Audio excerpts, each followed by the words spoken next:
вы знали, что валенкам посвящают не только песни, стихи и частушки, но и праздник? Парк культуры и отдыха Кашкадан в честь праздника «Веселый валенок» принимает у себя гостей. Провести такой нестандартный праздник решили ребята из Центра детского творчества «Созвездие». Они, собственно, и делают все шоу, на которое собрались жители микрорайона Сипайлово. Здесь в парке царит атмосфера народного гуляния. Да, для города такое не характерно, от этого и интереснее. Элиза, расскажи, какие здесь есть активности и в каких ты участвуешь? Это фотозона «Валенки». Ее организовала студия театральная «Новый мир». Сейчас проходит праздник «Валенки». Здесь выступают актеры. На сцене будет сценка, которая называется «Валенки».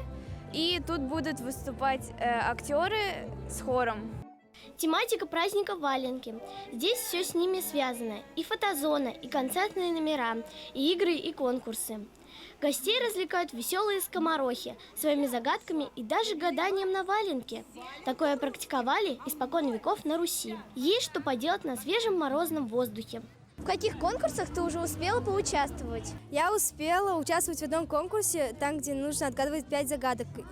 Например, их одевают осенью или зимой. И всегда греет. А что это? Это валенки. На площадке парка организована ярмарка, а еще проводятся творческие мастер-классы, где любой желающий может изготовить валенок. А еще здесь на площади подвели итоги конкурса «Самый креативный валенок», а в заключении всех ожидал флешмоб «Танцевальный валенок». Несмотря на то, что валенкам уже очень много лет, о них не забывают. На сегодняшний день эта обувь до сих пор актуальна. Немного подкрасить, потом украсить, и ты в тренде. Лейла Хамидульна, Рамазан Мусин, специально для Горы новостей.